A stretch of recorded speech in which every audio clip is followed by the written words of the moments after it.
मेरा नाम सना है और मेरी उम्र 19 बरस है। मैंने अभी अभी 12वीं जमात पास की थी। मुझे पढ़ने का बहुत शौक था, लेकिन मेरे वालिद साहब मेरी मजीद तालीम के सख्त खिलाफ थे। मैंने अम्मा और भाई शरियार से कहा कि मैं आगे पढ़ना चाहती हूँ, क्या आप दोनों मेरी मदद करोगे और अब्बा को मनाओगे? अम्मा ने अपनी तरफ से बहुत कोशिश की, लेकिन अब्बा नहीं मान रहे थे। उनका कहना था कि आजकल कॉलेजों में पढ़ाई कम और महफिलें ज़्यादा होती हैं। तब मेरे भाई शरियार ने अब्बा को समझाया और मेरी ज़मानत दी कि सना ऐसा कुछ नहीं करेगी, सिर्फ पढ़ाई पर ध्यान देगी। तब जाकर अब्बा मान गए और भाई से कहा, आज से सना की जिम्मेदारी तुम्हारी है। अगर इसने कुछ भी गलत किया तो इस घर और ख़ानदान की इज्जत पर दाग लगेगा और सना के साथ साथ तुम्हारी भी खैर नहीं। भाई ने अब्बा से कहा, आप फिक्र मत करें, मैं सना की हर हरकत पर नज़र रखूंगा। उस वक्त मुझे पता नहीं था कि भाई के जहन में क्या चल रहा है और वो मेरी इतनी हिम्मत अफसाई क्यों कर रहे हैं।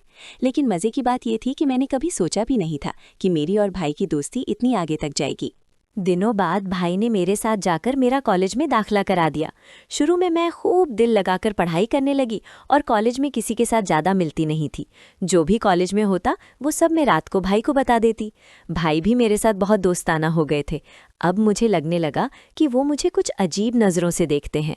भाई गाँव में ही रहते थे और नौकरी की वजह से यहीं रुक जाते और हफ्ते बाद गाँव जाते। कॉलेज में मेरी दोस्ती एक लड़की सबा से हो गई।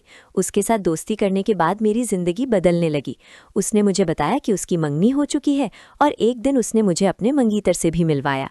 मेरी सहेली ने मुझे बताया कि उनकी शादी तो नहीं हुई है, लेकिन वो दोनों एक दूसरे के साथ तमाम हदें पार कर चुके हैं। इसके बाद मैं अपनी सहेली से वो सब कुछ पूछने की कोशिश करने लगी जो शायद मुझे इस उम्र में पूछना ठीक ना था।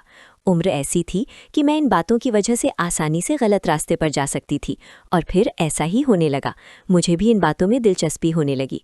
मेरे किसी लड़के से दोस्ती नहीं थी, इसलिए जब भी मैं बातें सोचती तो मेरे दिमाग में भाई की तस्वीर आ जाती। लेकिन भाई का रवैया और उनकी बातें मेरी सोच को मज़ीद परेशान करते थे। हालांकि मैं अब तक भाई की दिल की बात नहीं जान पाई थी। कभी कभी मुझे लगता था कि शायद वो भी मेरे बारे में ऐसा ही सोचते होंगे, लेकिन कभी कभी उनका रवैया बहुत सख्त हो जाता था। वो मुझे याद दिला देते कि अब वो कितने सख्त हैं और अगर मैंने कोई गलती की तो मेरे साथ साथ उनका भी बुरा हाल हो जाएगा। उनकी ये बातें सुनकर मैं खुद को कंट्रोल करने की कोशिश करती।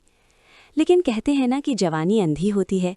जवानी तो ऐसी ही है जैसे सर्दी में आग जल रही हो तो हाथ गर्म कर ही लिए जाते हैं। मैं जैसे ही कॉलेज जाती फिर वही सब बातें सुनने को मिलती। फिर मैं कॉलेज से घर आकर अपनी दोस्तों की बताई हुई बातों को सोचने लगती। एक दिन मेरे भाई जब गांव से वापस आए तो आकर बैठ गए और पूछने लगे, क्या सोच रही हो सना? मैं अपनी हर बात भाई को बताती थी, फिर वो चाहे जैसी भी बातें क्यों ना हो। भाई भी मुझे ऊपर से नीचे तक देखते हुए बोले, हाँ बताओ, क्या बताना है तुम्हें?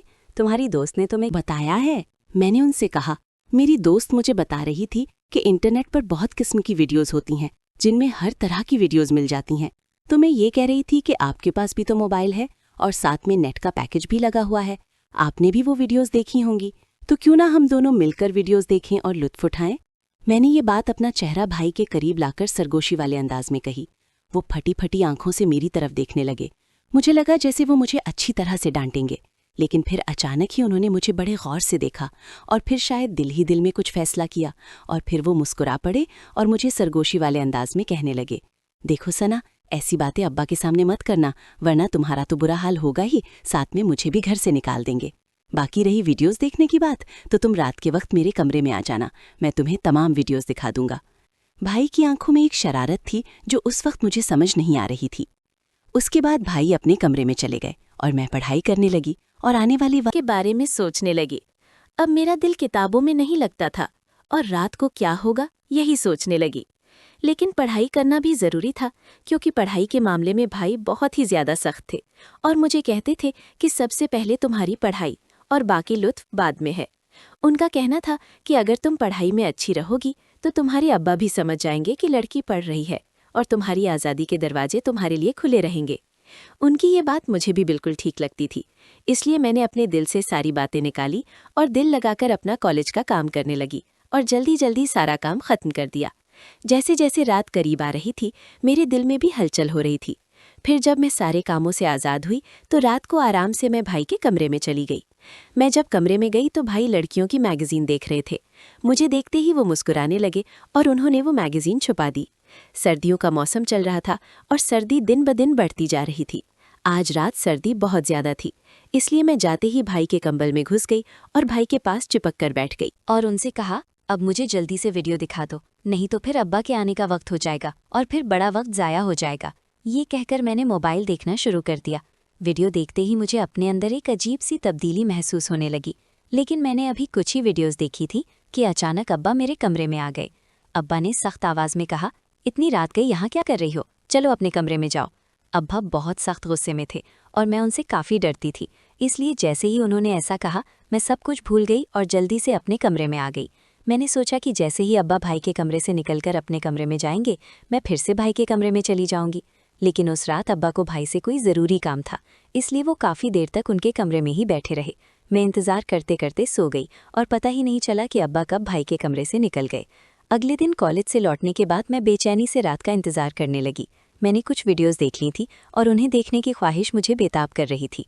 जब रात हुई तो मैं भाई के कमरे में वीडियो देखने के लिए चली गई, लेकिन भाई ने कहा अभी मैं अपने ऑफिस का काम निपटा लूं, फिर तुम थोड़ी देर बाद आ जाना, मैं तुम्हें वीडियो दिखा दूंगा। मैं सुबह से ही वीडियो देखने के लिए परेशान थी, इसलिए भाई पर थोड़ा गुस्सा करके वापस अपने कमरे में गई। उसी लम्हे मेरे मोबाइल पर एक नए नंबर से मैसेज आया। उसने एक तस्वीर भेजी थी और उसे देखकर मेरी आंखें फटी की फटी रह गई। मैं तस्वीर को देख ही रही थी कि उस शख्स ने मैसेज करना शुरू कर दिया। वो बहुत रूमानी अंदाज में बात कर रहा था। मैं पहले से ही बेताब थी, इसलिए मैं भी उसी अंदाज में जवाब देने लगी। फिर मुझे ख्याल आया कि ये बात मैं भाई को बतानी चाहिए। मैं फ़ौरन भाई के कमरे में गई। भाई अब भी अपने लैपटॉप में मसरूफ़ थे। मैंने बेसाख्ता कहा, शहरियार भाई, देखो कोई अजनबी मुझे मैसेज कर रहा है और तस्वीरें भेज रहा है।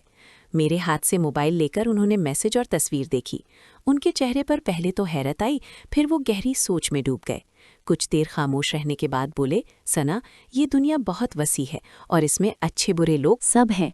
तुम अभी नौजवान हो, मासूम हो, ऐसे लोग तुम्हारी इस मासूमियत को निशाना बनाते हैं। उनकी आवाज़ में एक अजीब सा गर्मजोशी का एहसास था। उन्होंने आगे कहा, लेकिन याद रखो, तुम्हारी हिफाजत मेरी जिम्मेदारी है। अब्बा ने तुम्हें मेरे हवाले किया है। ये कहकर उन्होंने वो नंबर ब्लॉक कर दिया और मुझे समझाया कि आइंदा ऐसे किसी भी मैसेज का जवाब ना देना। लेकिन उस रात के बाद से भाई का रवैया मेरे साथ बदलने लगा। वो पहले से ज़्यादा करीब आने लगे। कभी मेरा हाथ थाम लेते, कभी मेरे सर पर हाथ फेरते और कभी मेरी बात सुनते हुए ऐसे देखते जैसे मेरे अल्फाज ही उनकी दुनिया हो। एक रात अम्मा अब्बा किसी तकरीब में गए हुए थे। मैंने चाय बनाकर भाई के कमरे में ले गई। भाई को सर में दर्द था। मैं उनके पास बैठ गई और उनकी सर की मालिश करने लगी। हवा में खामोशी थी, सिर्फ हमारी सांसें सुनाई दे रही थीं। अचानक भाई ने मेरा हाथ अपने हाथों में ले लिया। उनकी उंगलियां मेरी उंगलियों में घुस गईं। मैंने देखा उनकी आंखें कुछ कह रही थीं, वो कुछ बोलना चाह रहे थे। सना, उनकी आवाज़ में लर्जिश थी। तुम बड़ी हो गई हो। ये जुमला बोलते हुए उनकी निगाहें मेरे चेहरे पर घूम रही थीं। मेरा दिल दीवाना वार धड़क रहा था। मैंने कुछ कहने की कोशिश की, लेकिन अल्फाज मेरे हल्क में फंस गए। वो करीब आए, बहुत करीब। उनकी सांसों की गर्मी मेरे रुखसार को छू रही थी। फिर उन्होंने अचानक पीछे हटते हुए कहा, माफ़ करने सना, हम ऐसा नहीं कर सकते। वो उठ खड़े हुए और कमरे से बाहर चले गए। मैं वहीं बैठी रह गई, हैरत, खौफ और एक अजीब सी महरूमी के जज्बों में घिरी हुई। अगले कई दिनों तक भाई ने मुझसे बात तक नहीं की। वो मुझे नज़रअंदाज करते, मेरी तरफ देखते ही नहीं थे। मेरी बेचैनी हद से गुजर गई। आखिरकार एक शाम जब वो बालकनी में खड़े थे, मैं उनके पास चली गई। भाई, मैंने कुछ गलत किया है? आप मुझसे नाराज़ हैं? मेरी आवाज़ रोते हुए बच्चे की सी थी। उन्होंने मेरी तरफ देखा। उनकी आंखों में एक ऐसा दर्द था जो मैं पहली बार देख रही थी। नहीं सना, तुमने कुछ गलत नहीं किया। गलत मैंने किया है। मैंने वो हद पार करने की कोशिश की जो कभी नहीं पार करनी चाहिए थी। उन्होंने बड़ी मुश्किल से ये अल्फाज कहे, तुम मेरी छोटी बहन हो। मैं तुम्हारा मुहाफिज हूँ और मैं अपने जज्बात पर काबू नहीं रख पाया। ये सुनकर मेरे अंदर एक तूफान उठ खड़ा हुआ। वो सब बातें जो मैंने अपनी सहेली से सुनी थीं, वो वीडियोस, वो एहसासात, सब एक साथ मेरे जहन में घूमने लगे। क्या यही वो जज्बात थे जिनके बारे में सब बात करते हैं? क्या शहरियार भाई मुझसे मोहब्बत करते थे? मोहब्बत नहीं, ये नामुमकिन था, ये गलत था। लेकिन फिर मेरे दिल ने कहा, क्या मोहब्बत की कोई शक्ल, कोई हुदूद होती हैं? मैंने हिम्मत करके कहा, लेकिन भाई, मैं समझती हूँ आपको। ये कहना मेरे लिए बहुत मुश्किल था। शहरियार ने मेरी तरफ देखा। उनकी आंखों में हैरत थी, खौफ था और एक चमक भी थी। सना, तुम्हें कुछ नहीं समझना चाहिए। ये रास्ता खतरनाक है। हम एक दूसरे को खो सकते हैं। हमारी दुनिया तबाह हो सकती है। लेकिन अब बात हो चुकी थी, बर्फ पिघल चुकी थी। अगले हफ्ते भाई ने अपने ऑफिस से ट्रांसफ़र ले ली और गांव वापस चले गए। उन्होंने अम्मा अब्बा से कहा कि वहाँ एक अच्छा मौका मिला है, लेकिन मैं जानती